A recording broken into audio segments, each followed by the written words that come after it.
Moscovo, início dos anos 60. Álvaro Cunhal é convidado a discursar perante uma assembleia de quadros comunistas. Viva a paz em todo o mundo, viva o comunismo! Fugido pouco antes de Portugal, após uma espetacular evasão dos cárceres da ditadura salazarista, Cunhal está no auge da sua glória como líder do ilegalizado Partido Comunista Português.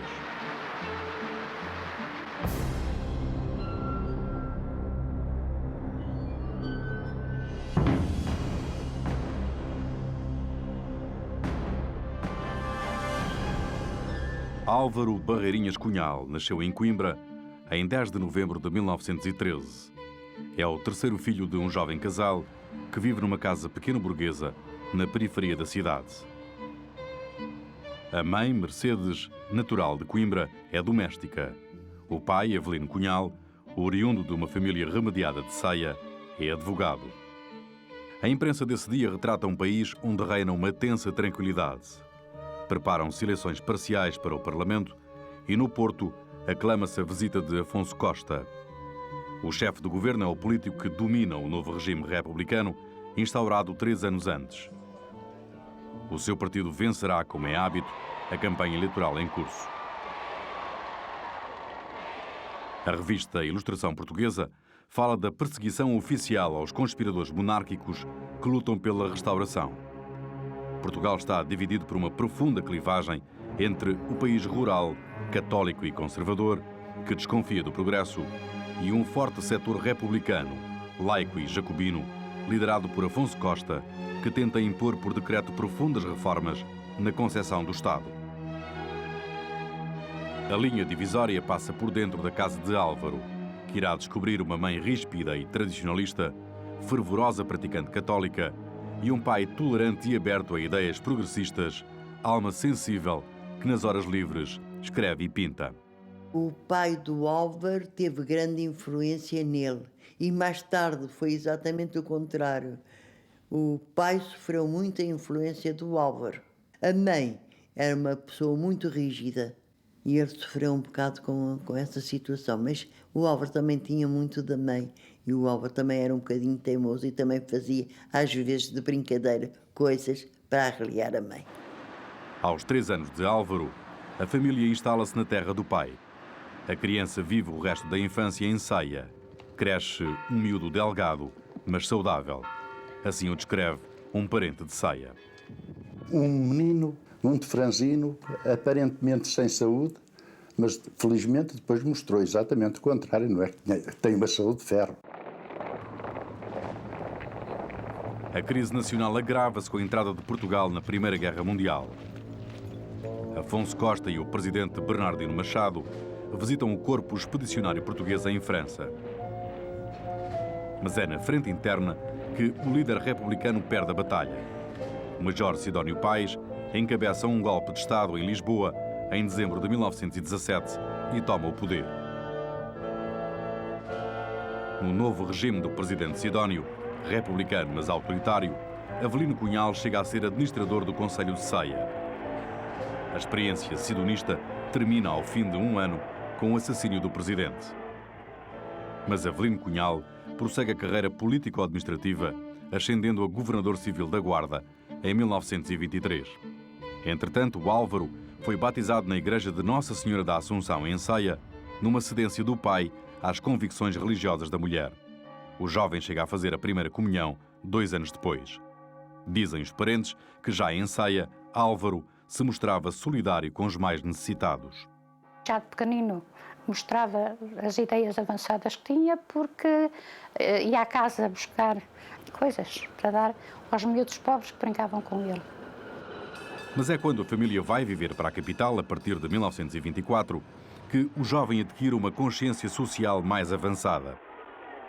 O nível de vida em casa melhora, com o escritório de advocacia aberto por Avelino Cunhal em Lisboa. Nasce a filha Eugénia, vindo a ocupar de certo modo o lugar da irmã mais velha de Álvaro, que tinha sido levada pela tuberculose aos 9 anos. Álvaro começa por frequentar o Liceu Pedro Nunes, mas muda ao fim de pouco tempo para o Camões, onde conclui o ensino secundário. É um estudante regular, com média de 13 e muitas faltas às aulas. Vai se tornando mais aplicado com a idade. A frágil Primeira República termina em 28 de maio de 1926, com o golpe de Estado dirigido pelo general Gomes da Costa, a partir de Braga. Ao entrar em Lisboa, à frente das suas tropas, Gomes da Costa atravessa o bairro das Avenidas Novas, onde vive a família Cunhal. Com o advento da ditadura militar, pai e filho aderem às ideias de resistência da esquerda republicana. Álvaro radicaliza posições no meio de constantes revoltas contra o novo regime e de sucessivas detenções e deportações de presos políticos. Ao mesmo tempo, a nova experiência soviética fascina um número cada vez maior de jovens e trabalhadores. Consolida-se o poder bolchevique na Rússia no seguimento da Revolução de 1917, desencadeada sob a liderança de Lenin, que estabelece o conceito de Partido Comunista como uma força altamente disciplinada.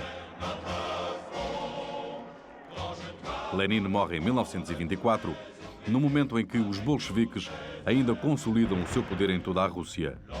Sucede-lhe Stalin, que emerge como o grande senhor de Moscovo, reforçando o conceito leninista de poder centralizado. A partir da capital russa, projeta-se pelo mundo o ideal da ditadura do proletariado.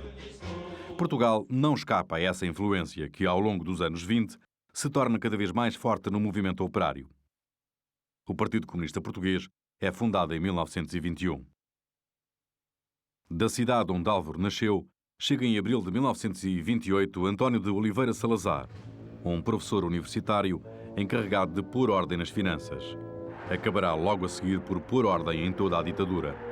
O Partido Comunista é ilegalizado, assim como todos os grupos de oposição.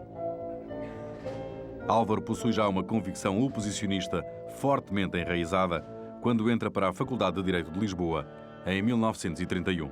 No terceiro dia de estarmos na faculdade, ele esteve sentado ao meu lado. Ele estava a abrir a sebenta de Direito Civil, com uma lâmina de barbear.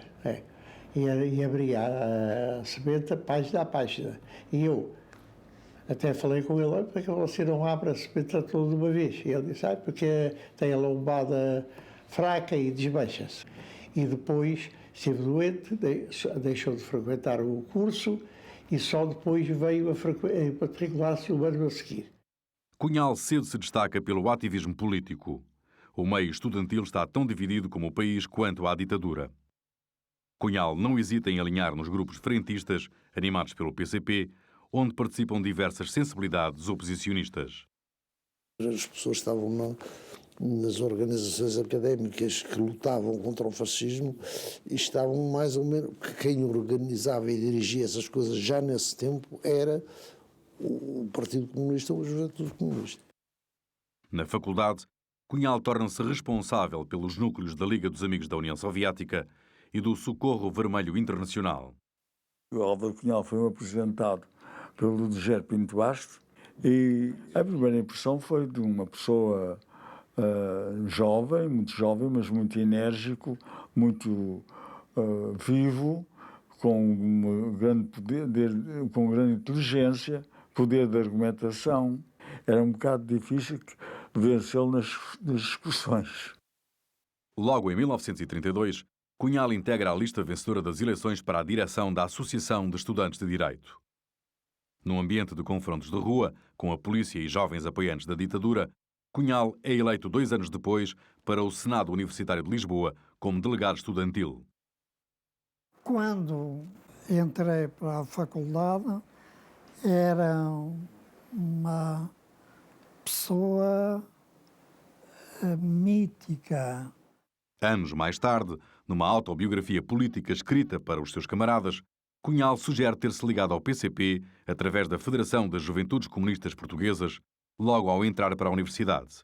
Uma versão, porém, contestada. No princípio dos anos 30, ele não era do partido, que estava era ligado ao partido ou às juventudes.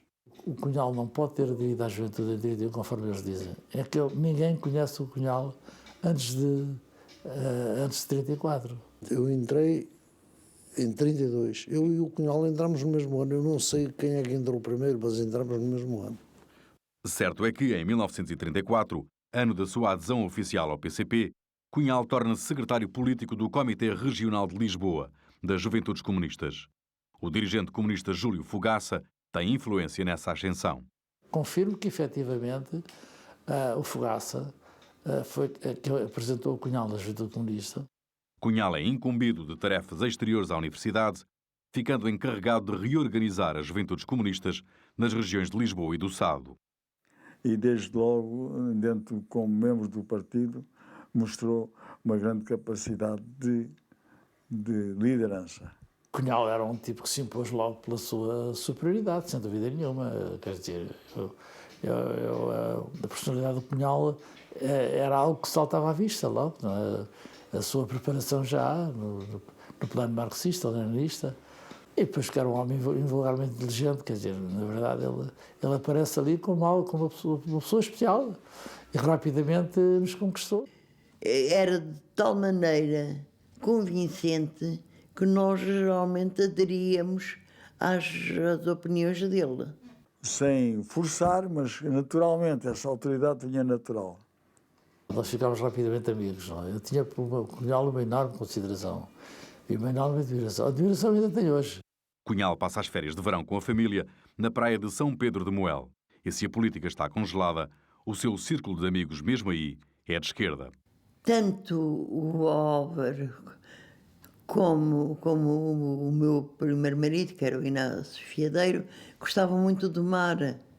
Portanto, mas era assim, não tínhamos muito contacto com as outras pessoas de São Pedro de Moel, porque o ambiente não era muito propício a comunistas, digamos, não é? A ascensão do jovem comunista é fulgurante. Em 1935, já membro do Comitê Central das Juventudes Comunistas, é eleito para integrar uma delegação do PCP a Moscovo. A escolha faz-se numa reunião perto de Queluz. Junto dele está Edmundo Pedro. Estava ao lado dele e lembro-me da letra dele, várias coisas escritas por ele, uma letra quase desenhada, não é? Na capital soviética, Cunhal participa no 6º Congresso da Internacional Comunista Juvenil, realizado logo após o 7º Congresso da Internacional Comunista, onde é proclamada uma linha frentista para combater as ditaduras europeias. No regresso, Cunhal comunica aos camaradas a admiração e influência por tudo quanto viu no país dirigido com mão de ferro por Stalin. Vinha da União Soviética e vinha impregnado daquilo. Ele achava que o Stalin, que na altura era um indivíduo que dirigia com proficiência e inteligência e conhecimentos de toda a ordem o movimento comunista internacional. De maneira que stalinistas éramos todos naquela altura. Para nós o Stalin era o símbolo máximo, o chefe máximo, o garante da Revolução Mundial, o garante da marcha para o comunismo. Para nós era isso, não é? Cunhal contesta a direção do PCP em exercício, que substitui o secretariado do Comitê Central, detido em 1935. Um novo secretariado acaba por ser eleito, ao mesmo tempo que Cunhal, com apenas 24 anos, ascende ao Comitê Central. Em julho de 1936, é enviado a Madrid em missão partidária. Vive-se em Espanha a acumulação de tensões e conflitos posterior à vitória da Frente Popular e da entrada dos comunistas para o governo republicano. Cunhal assiste à eclosão da sangrenta Guerra Civil de Espanha em 18 de julho. Muito depois, num raro testemunho confessional, recorda como viu a luta das milícias populares contra os militares sublevados. Nos dias anteriores à guerra assisti às manifestações populares exigindo do governo republicano armas para conseguirem lutar contra os fascistas. Grande heroísmo, grande iniciativa, grande participação, e que é difícil imaginar quando não se vê, quando não se assiste, quando não se participa. Porque iam para cercar Carabanchel, desarmados muitos, armados alguns, rudimentares, mas em massa. E aqueles que estavam desarmados esperavam que caíssem os que estavam à frente para ir pegar nas armas dos que iam caindo. A crer na dimensão autobiográfica do seu romance A Casa de Eulália, escrito mais tarde sob o pseudónimo Manuel Tiago, Cunhal terá mesmo corrido o risco de fuzilamento. Aí relata o passeio de 2 comunistas portugueses em Madrid, logo após a derrota inicial da insurreição falangista na cidade. Os portugueses são interceptados por milicianos anarquistas que os tomam por fascistas italianos. Para, porém, um carro do Partido Republicano e os portugueses enfiam-se lá dentro. Livram-se assim de uma execução quase certa. Em Portugal, o jornal clandestino Avante, porta-voz do PCP, dá todo o apoio à resistência republicana e denuncia a ajuda de Salazar aos rebeldes falangistas. Os comunistas desencadeiam mesmo na Foz do Tejo uma fracassada revolta de marinheiros que se anuncia solidária com a República Espanhola. De Madrid, Cunhal segue para Paris, onde se encontra com Pavel, pseudónimo do dirigente do PCP, Francisco Paula Oliveira. Os dois já se conheciam de Moscovo, onde Pavel representava o partido na Internacional Comunista. Pavel será para Cunhal referência mais importante que Bento Gonçalves, à época secretário-geral do PCP, mas encarcerado há um ano. O Pavel era um homem extremamente extrovertido, era um tipo de uma simpatia cativante, era uma personalidade irradiante, não é? E, portanto, ele rendeu-se à personalidade do Pavel e achava que era o Pavel que devia ser secretário-geral do partido, e não o Bento Gonçalves. Não é? Eu comparo-os muito porque tanto um como o outro são excepcionalmente inteligentes. Como feitio, eu penso que o Pavel não era tão duro como o Álvaro Cunhal. Pavel quer voltar a Portugal para encabeçar a reorganização do PCP. Por razões de segurança, ele e Cunhal só regressam em 1937.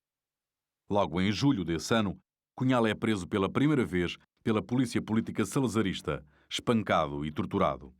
Deram-lhe uma pancada brutal, que diziam nessa altura que a mãe tinha escrito ao Salazar pedindo para ele não ser maltratado. Cunhal passa quase um ano na cadeia. Quando é condenado a 3 meses de prisão, a pena já expirou. Ao contrário da prática seguida pela ditadura, com os quadros anarquistas e comunistas, como Bento Gonçalves, Cunhal escapa à deportação para o campo de concentração do Tarrafal, em Cabo Verde. Quero destacar aqui a distinção de classe, não é? Porque eu era operário, eu era filho, era de ascendência burguesa, e eles tinham isso muito em conta. E ele foi poupado ao Tarrafal. Depois de libertado, Cunhal retoma os estudos de Direito, mas também as funções clandestinas no PCP. Com a detenção de Pavel em janeiro de 1938, o partido fica de novo decapitado. Pavel evade-se ao fim de poucos meses, mas as difíceis circunstâncias internas levam-no a escolher o exílio. A necessidade de chamar novos responsáveis à direção do PCP favorece Cunhal. No primeiro semestre de 1939, é eleito para o secretariado do partido na companhia de Francisco Miguel e Ludgero Pinto Basto. Não havia secretário-geral ativo e eu propus o nome dele. Ele liminarmente não aceitou porque dizia que o secretário-geral era o Bento, que estava na altura no Tarrafal. Mas já nessa altura, ele que era o mais novo de nós três, era o indivíduo mais capaz, isso não há dúvida alguma. Pavel cai em desgraça no PCP depois de a Internacional Comunista levantar suspeitas sobre a sua atuação. Vive-se no rescaldo dos processos de Moscovo, aproveitados por Stalin para eliminar fisicamente dirigentes soviéticos históricos como Trotsky, Zinoviev, Kamenev e Bukharin. A desconfiança passa a estado patológico frequente entre os comunistas. Nesse contexto, o papel de Cunhal, no caso Pavel, nunca deixará de ser tema de debate. O Cunhal tinha a obrigação, exatamente porque conhecia muito bem Pavel, de defender e deixou ir para o México. Eu atribuo isso ao facto dele próprio ter sido nomeado inteiramente secretário-geral do partido em 41 e não ter interesse em recuperar a figura do Pavel. Não houve nenhuma questão, vamos lá, assim, tão com o Pavel como se pretende pôr, por vezes, não é? Isso é falso, não é? Naturalmente, o Pavel seguiu a sua linha. O afastamento de Pavel é acompanhado por uma forte desconfiança de Moscovo sobre o próprio PCP. Desde 1938, que a Internacional Comunista mantém suspenso o partido e ignora a sua existência. Os comunistas portugueses estão isolados. E o Partido Comunista praticamente não foi expulso disso, isso apurou-se depois, não foi nada expulso da Internacional Comunista, isso é falso, não é? Não havia relações praticamente, incluso na Internacional tinham dúvidas sobre o Partido Comunista Português. Foi um afastamento, não foi uma expulsão. Apenas o Partido Comunista Espanhol conserva ligações aos comunistas portugueses. Com a derrota da República Espanhola e a instauração da ditadura franquista, em março de 1939, Portugal, apesar dos riscos, torna-se ponto de passagem para alguns comunistas em fuga do país vizinho. Na minha casa clandestina teve o Carrilho e outros, não é? E estiveram cá, a quem demos apoio, a quem depois organizámos a saída para fora do país com toda a segurança, demos um grande contributo para os derrotados da Guerra Civil Espanhola. Cunhal emerge como o mais qualificado elemento de ligação do PCP ao setor intelectual. Trata-se de atrair à causa comunista o maior número possível de escritores, artistas, músicos, jornalistas ou académicos. Os comunistas passam a controlar o semanário O Diabo, por ação direta de Cunhal, incumbido de escrever para o jornal e não só. O Álvaro Cunhal era muito rigoroso, não queria nada quando havia coisas que podiam atacar pessoas do povo ou operários, não queria. Ou então coisas que se desviavam da linha traçada pelo Partido Comunista. Não é justo dizer que ele é que era o verdadeiro diretor.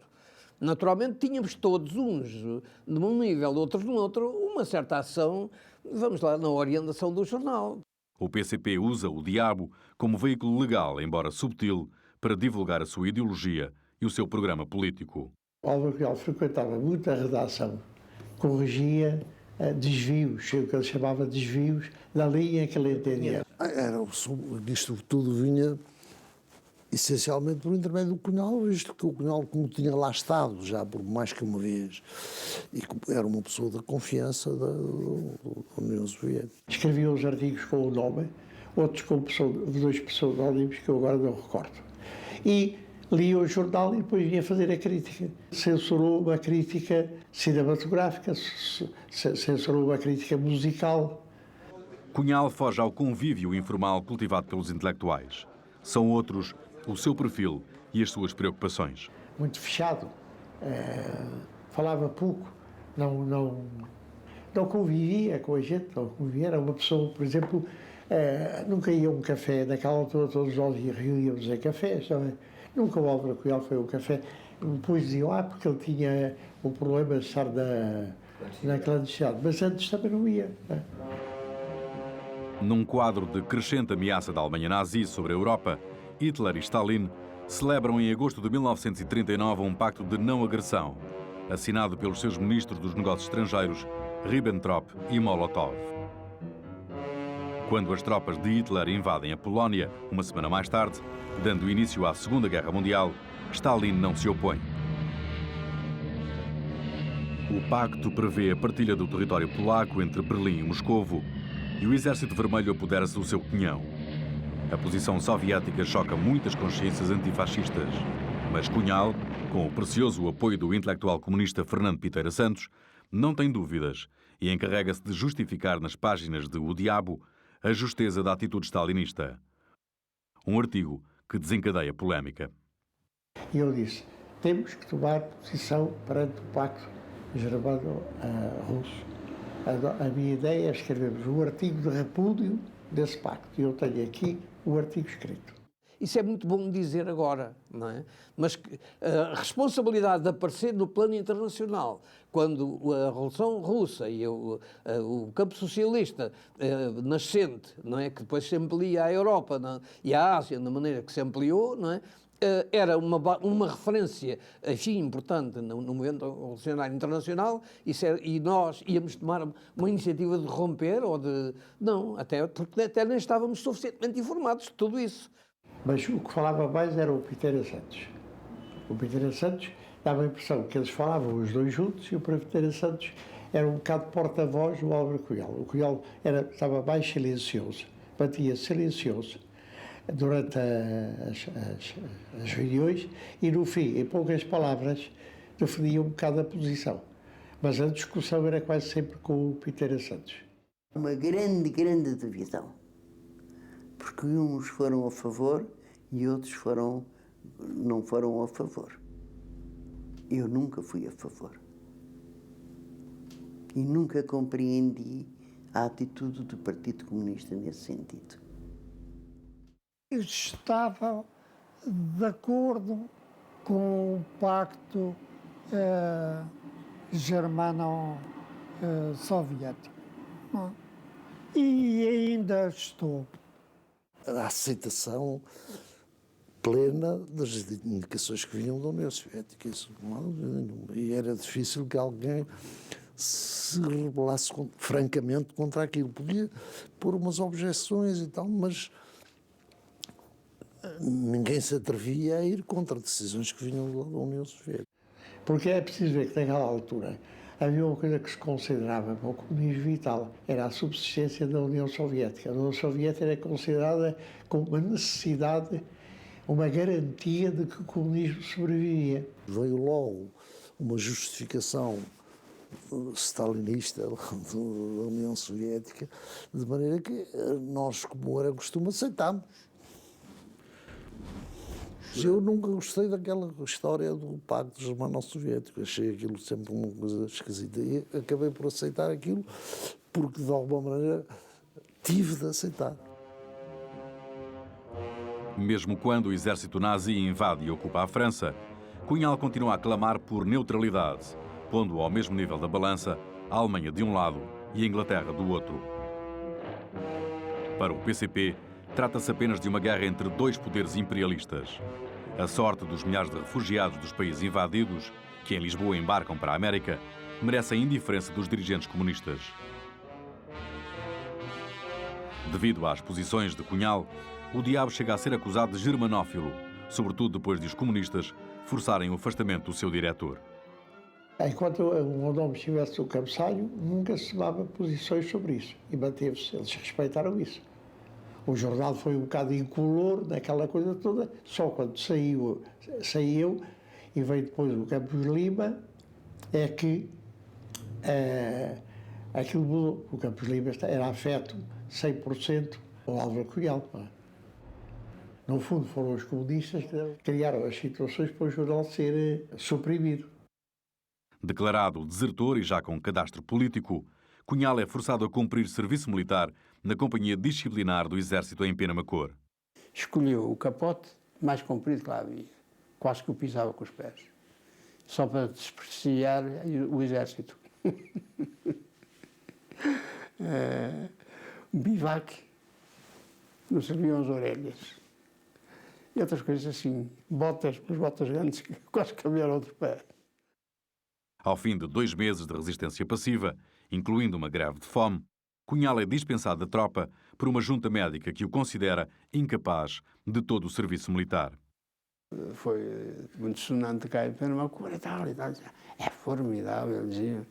Ora, vê lá, não têm medo de nada, estes homens. Em Lisboa, ao fim de poucos meses, Cunhal acaba por ser outra vez detido pela polícia política. O PCP atribui as razões da detenção a Carolina Loff, destacada dirigente comunista presa na mesma altura. Desta vez, Cunhal não é maltratado, apesar de, tal como antes, não adiantar informações aos inquiridores. É libertado meses depois, em novembro de 1940, condenado que foi a pena de prisão já cumprida.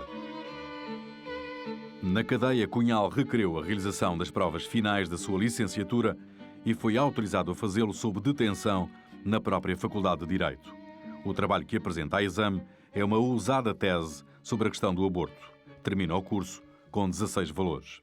Aliás, o professor que o julgou como aluno foi o Marcelo Caetano, não é? Que disse: eu discordo muito do que você diz, mas enfim, é a sua opinião. A inteligência de Lisboa estava lá toda.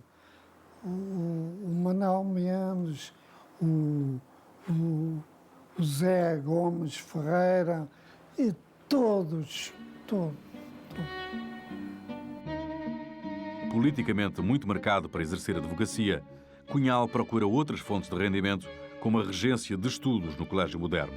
O estabelecimento é propriedade do republicano da velha guarda João Soares.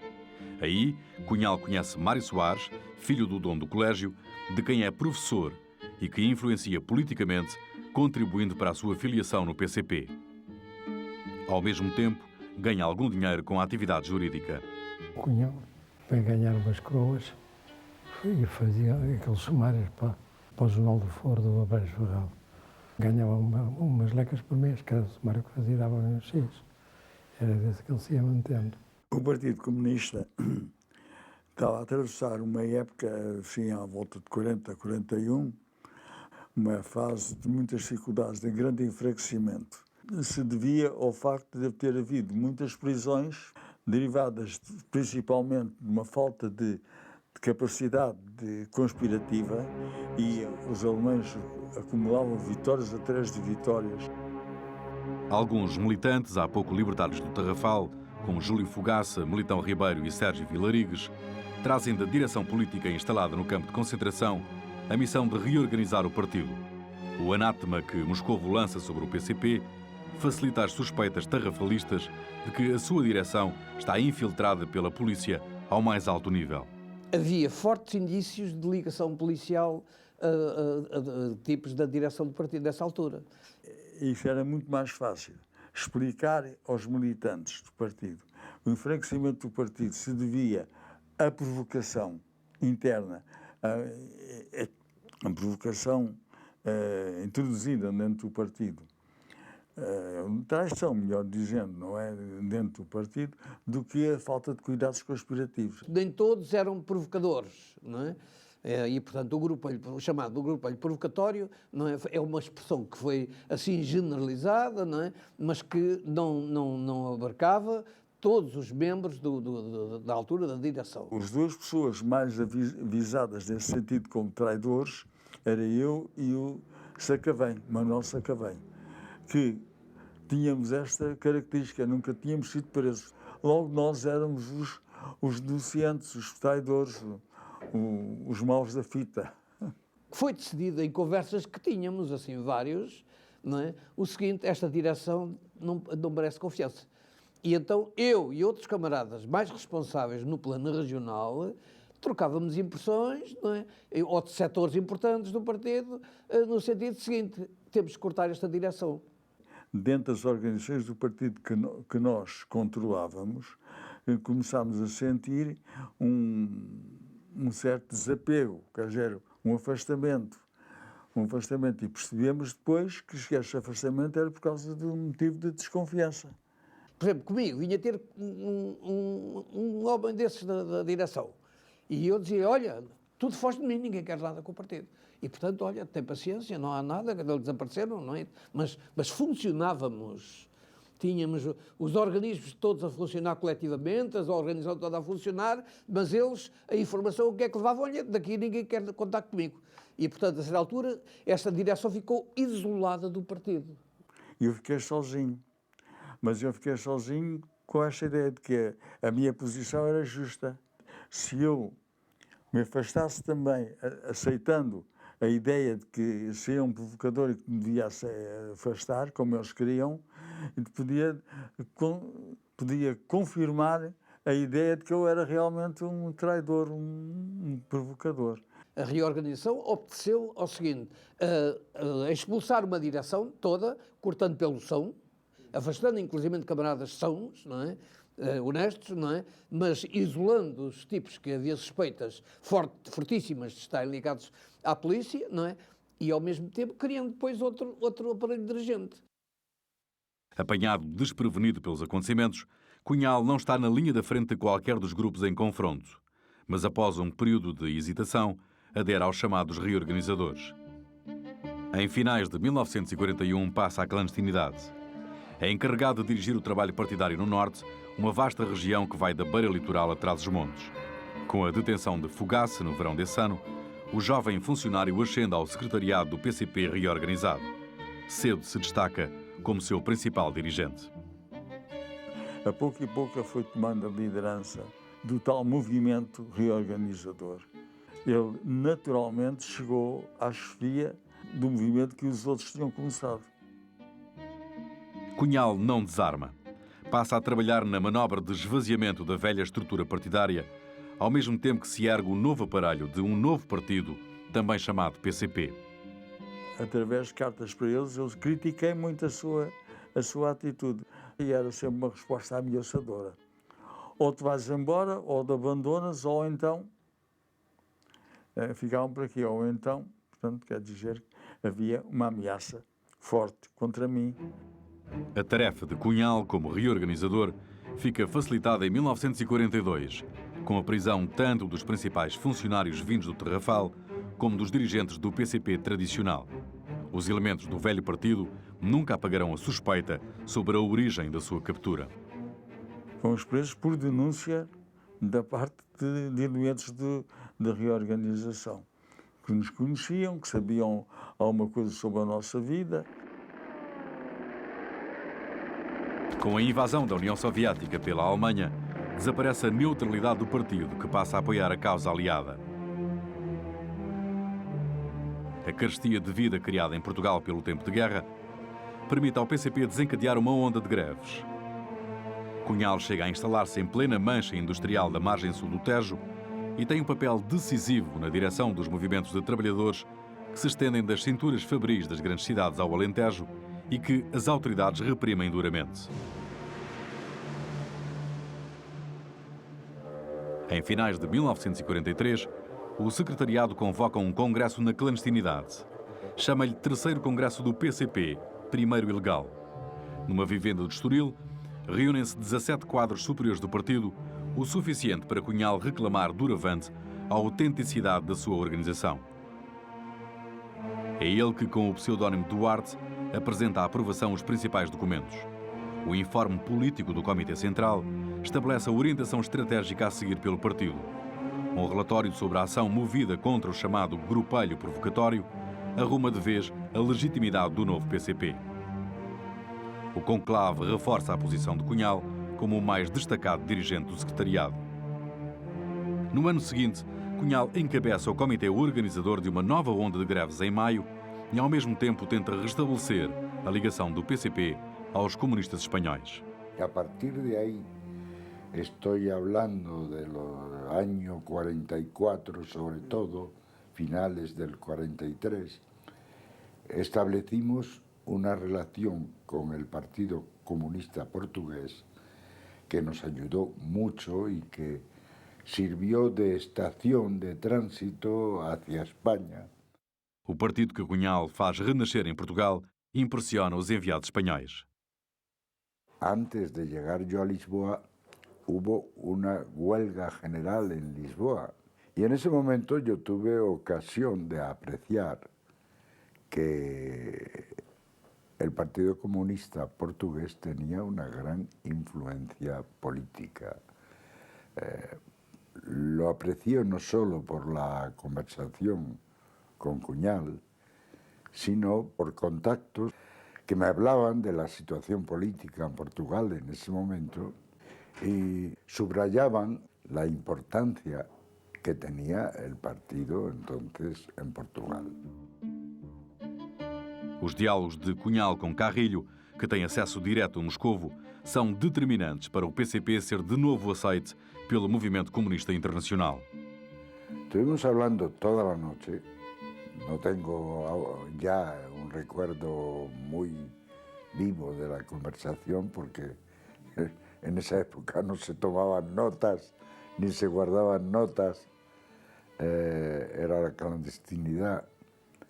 Pero sin duda hablamos de la guerra, de la marcha de la guerra, de la situación del movimiento comunista internacional y también de la situación de los dos partidos. Cunhal desenvolve esforços, junto da oposição moderada, para a criação do movimento de unidade nacional antifascista, de cuja direção chega a fazer parte. Com o fim da guerra, surge o MUD, Movimento de Unidade Democrática, lançado por oposicionistas a pensar que a vitória dos aliados leva em Portugal à queda do regime. O PCP não perde tempo a participar no MUD, mas Salazar consegue resistir, frustrando as esperanças da oposição. No PCP surgem graves divergências sobre a forma de derrubo da ditadura, colocando o partido à beira da cisão. Do Tarrafal, regressou um grupo de quadros, entre os quais Fogaça, que contestam a linha do partido. Os tarrafalistas defendem uma política de transição mais moderada, acusando o secretariado de tendências insurrecionais. A clarificação faz-se em novo congresso, no verão de 1946, realizado numa vivenda da Lausanne. Aí triunfam em toda a linha as teses estratégicas de Cunhal. Aos 32 anos de idade, o jovem dirigente tem já o partido na mão, seguro, forte e dinâmico. Entretanto, em plena clandestinidade, Cunhal é operado ao apêndice, a que não são estranhas as suas difíceis condições de vida. Álvaro Cunhal me impresionó profundamente porque en aquella época estaba delgado, más que delgado, flaco. Algunas veces yo digo que a través de sus orejas se podía ver lo que había detrás, de tan delgado como estaba. Na natureza da sua vida, ele foi sempre de uma grande simplicidade, de uma grande, vamos lá, ele era um operário com curso de advogado. Tenía sus entrevistas en la carretera, llegó con una bicicleta y ese fue nuestro primer encuentro, del que yo saqué clara la conclusión de que los camaradas portugueses vivían en condiciones de clandestinidad muy duras. Cunhal reata as relações com Moscovo em fins de 1947, numa longa viagem que o leva a Paris, a Belgrado e à capital soviética. En París me encontré a Cunhal, que venía de Portugal para Moscú, y ese debió de ser el primer contacto que hubo entre portugueses y no la Internacional, que ya no existía, pero el Partido Soviético y lo que era el partido dirigente del movimiento comunista internacional. Yo creo que fuimos nosotros quienes relacionamos al Partido Comunista Português com a Internacional. O PCP volta a estar sintonizado com o Partido Comunista da União Soviética, em especial com Stalin, triunfador da guerra e líder do movimento comunista mundial. Yo tuve ocasión de informar a Dolores Ibarruri, que estaba en Moscú, de que mi impresión es que el Partido Comunista Portugués era un partido muy limpio, muy sano, muy fuerte, al que se podía hacer confianza. Regressado a Portugal no verão de 1948, Cunhal passa a dirigir o PCP a partir de uma vivenda alugada no Luso. Para lhe dar apoio, é escolhida Sofia Ferreira, jovem militante oriunda de Vila Franca de Xira. Para a vizinhança era um casal. O camarada Álvaro Cunhal apresentou-se como uma pessoa doente, estava a tirar um curso, precisava naturalmente de repouso e de um lar e de um ambiente sossegado. E um ou outro camarada que ia lá, também não iam muitos, dos camaradas do secretariado que conheciam a casa, porque a casa era só conhecida pelos camaradas do secretariado, era como pessoa de família. No Luso, Cunhal usa o pseudónimo Manuel Soares, embora para o partido continue a ser Duarte. Sofia Ferreira é Elvira, conforme aparece em desenhos insinuantes que ele vai enviando à sua jovem camarada. Mas a rapariga está informada de que vive na mesma casa que o líder do PCP. O Álvaro era um brincalhão. Tinha o quarto dele, tinha o meu, não é? E ele tem ideia que uma vez que fez um desenho qualquer, era que assim, a espreitar uma estada ali, da colar e mais nada, não é? Porque era isso que dizíamos. Somos camaradas. Ele tinha lá o seu não sei se tinha os seus companheiros, eu também tinha os meus compromissos, não é? Mas ali éramos camaradas, mais nada. No dia-a-dia, Sofia Ferreira ajuda Cunhal tanto na logística caseira como na produção de materiais políticos. Era escrever à máquina, o Álvaro estava sempre a trabalhar e eu também estava sempre ocupada nos trabalhos. Fazíamos o trabalho doméstico, portanto, que era necessário, mas a nossa preocupação principal era, de facto, o trabalho do partido. A partir do Luso, Cunhal dirige a participação do PCP na campanha do general José Maria Norton de Matos às eleições presidenciais de fevereiro de 1949. É até à data a maior mobilização eleitoral da oposição, mas Norton de Matos desiste, invocando falta de condições. No rescaldo das eleições, a PIDE lança uma vaga repressiva que atinge as fileiras comunistas. Militão Ribeiro, também do secretariado, refugia-se na casa do Luso, mas o cerco aperta-se. Após uma denúncia, sem saber quem vai encontrar, a PIDE lança o assalto ao Luso em 25 de março. A casa foi assaltada de madrugada, entre as 4 e 5 horas da manhã, por uma brigada da PIDE chefiada pelo Jaime Gomes da Silva. O Álvaro Cunhal foi encostado à parede, com as mãos assim, ainda em pijama, com as mãos assim, e o Jaime da Silva, Gomes da Silva, disse para o GNR: aponte com a arma para a cabeça e dispare quando eu mandar. O Militão Ribeiro foi sentado numa cadeira, ele estava bastante adoentado, foi sentado numa cadeira também em trajes da cama, de pijama, e eu só tive tempo de enfiar o meu robe, não é? E foram algemados assim, sentados e algemados um ao outro, com as algemas presas um ao outro. E assim eles seguiram, assim algemados, para a carrinha que nos conduziu para a sede do Porto da PIDE. Um anúncio no matutino portuense, o 1º de janeiro, avisa às estruturas partidárias que Cunhal foi detido. Na Rua do Heroísmo, situam-se as instalações da PIDE no Porto. A mensagem é clara. Tendo deixado de ser segredo, a PIDE faz da captura de Cunhal uma manobra de propaganda, ao divulgá-la em comunicado no dia seguinte. Transmite-se à opinião pública a ideia de que o PCP está aniquilado. Agora acabou-se, tinham essas expressões.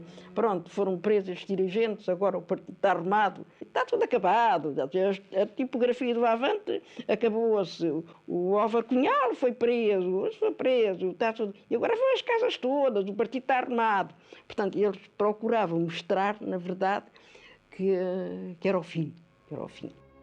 Enquanto o Militão morre na cadeia, após uma greve de fome e sem assistência médica, Cunhal é condenado em maio de 1950 a 4 anos e meio de prisão. Mas a intenção das autoridades é conservá-lo na cadeia por tempo indefinido, através das chamadas medidas de segurança sucessivamente renováveis. Longe de o fazer cair no esquecimento, a prisão de Cunhal projeta a sua popularidade entre os militantes e simpatizantes comunistas. A minha geração tinha uma grande admiração pelo Cunhal. Enfim, pela sua capacidade, a sua inteligência, a sua forma de intervir, a sua forma de escrever. E uma das coisas das primeiras que me deram foi a defesa do Cunhal em tribunal, que circulava clandestinamente e que era uma espécie de cartilha que dava ânimo aos jovens sobre a luta contra o fascismo, etc. A principal missão de Cunhal na cadeia consiste na organização dos presos. Até os guardas reconhecem essa liderança. Um guarda a quem chamavam Bolas por ser muito gordo, que tinha um medo muito grande do chefe dos guardas. E um dia estávamos nós todos aqui alinhados, entra o chefe dos guardas vindo da rua, ele põe-se todo em sentido para receber o chefe e no meio daquela perturbação toca o apito e agarra nas chaves e começa a entregar as chaves ao Álvaro Cunhal.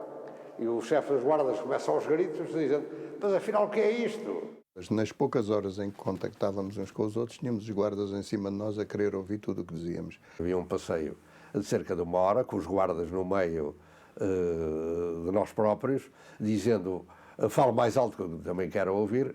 Portanto, eram discussões por meio de alusões e de códigos em condições muito difíceis. Mas, para lá disso, havia contacto, o contacto que havia diariamente era através da faxina.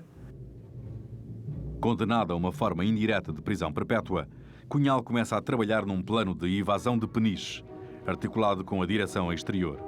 Outros quadros presos são também convidados a participar na fuga.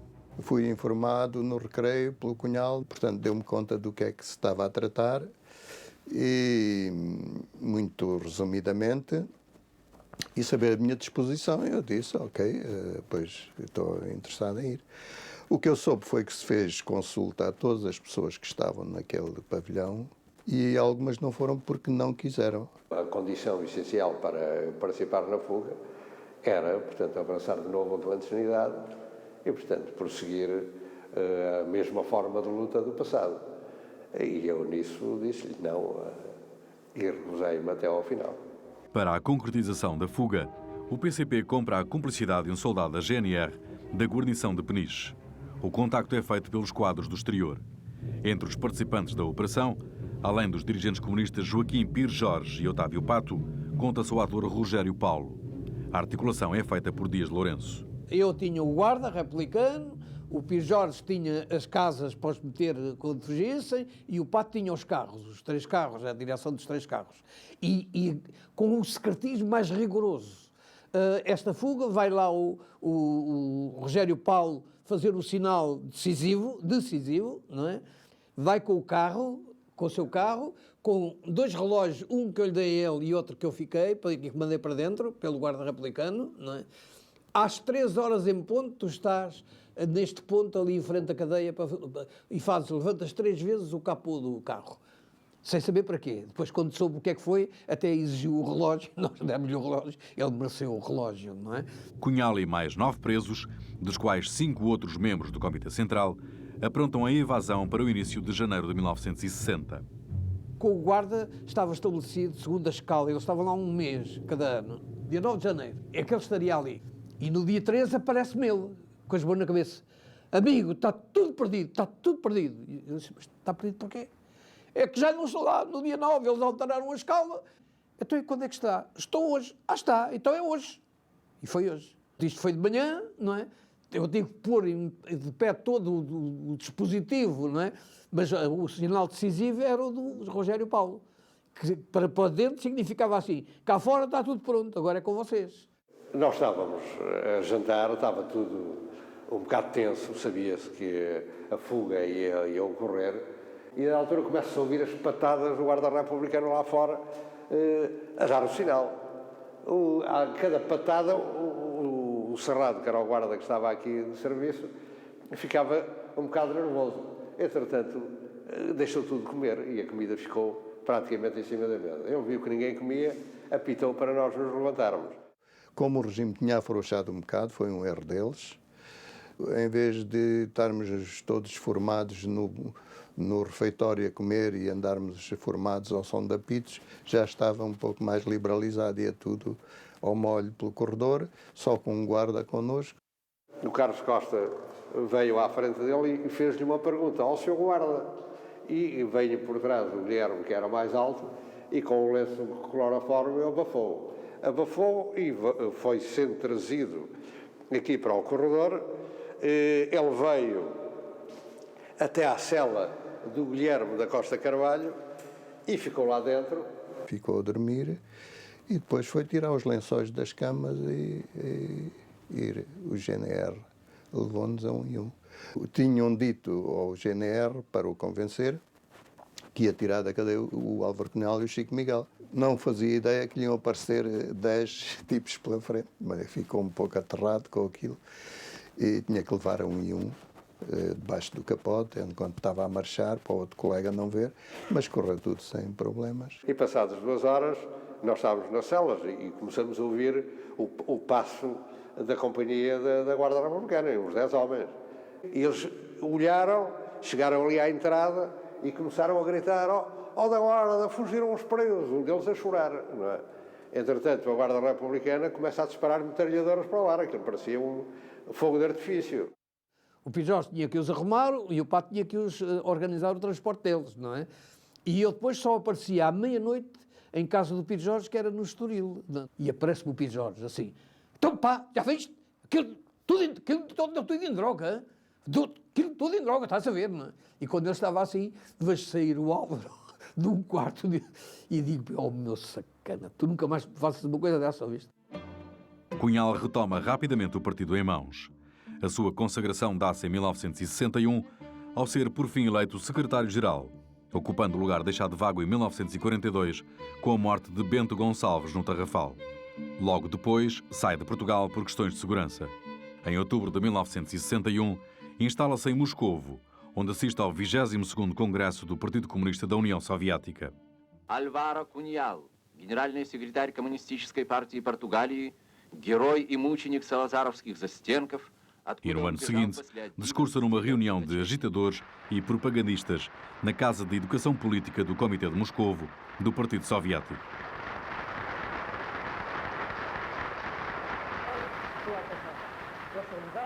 Com a ajuda de um tradutor russo, analisa a situação portuguesa. Camaradas, a nova onda de terror desencadeado por Salazar não é um sinal de força, mas de fraqueza, medo e desespero.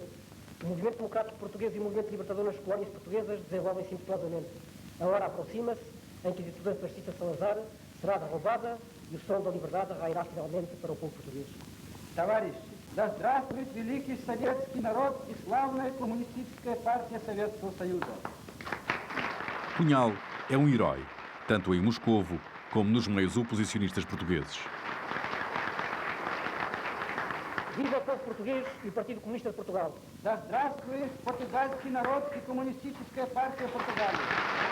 Mas há ainda um longo caminho para o derrubo da ditadura salazarista, que Cunhal, no curto prazo, elege como principal objetivo político dos comunistas portugueses.